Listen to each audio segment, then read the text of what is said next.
Good afternoon, this is Gabriel Jackson, and welcome to Mitzvah Day, number 60, part 2. Mitzvah Day keeps us on its way, using the Sefer HaChinuch, the obligation upon the court to judge the law of the borrower, once again dedicated to our holy idea of soldiers. May Hashem protect them.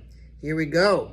The Torah states in Exodus, if its owner is with him, meaning the owner is with the borrower, he shall not make restitution. That is, if the owner of the item was somehow in the service of the borrower at the time of the loan, maybe the owner was the employee of the borrower, the borrower is exempt from liability for any future mishaps that may occur, even those resulting from negligence, and even if the owner was no longer in his service at the time of the mishap. The Chinuch offers a possible reason why the borrower should not bear responsibility in such a situation.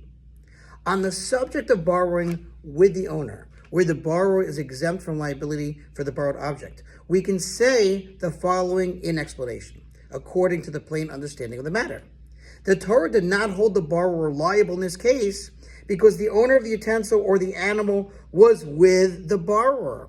For since he is there, he will watch over his item or animal, and since safeguarding it is in the owner's hands, the borrower is not liable if he failed to do so.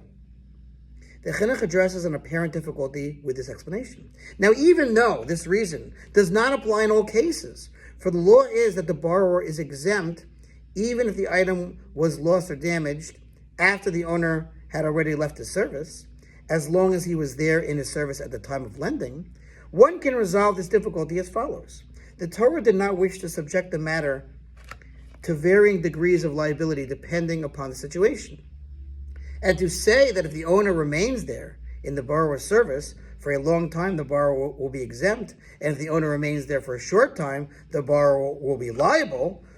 They don't want to do that. Rather, the Torah commanded as a general rule that in any case where the owner was there at the time of lending, the borrower will be exempt in the case of any mishap.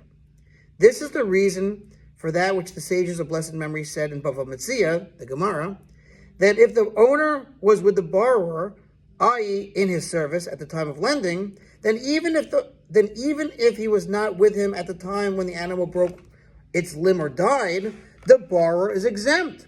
But if the owner was with the borrower at the time when the animal broke its limb or died, but he was not with him at the time of lending, the borrower is liable.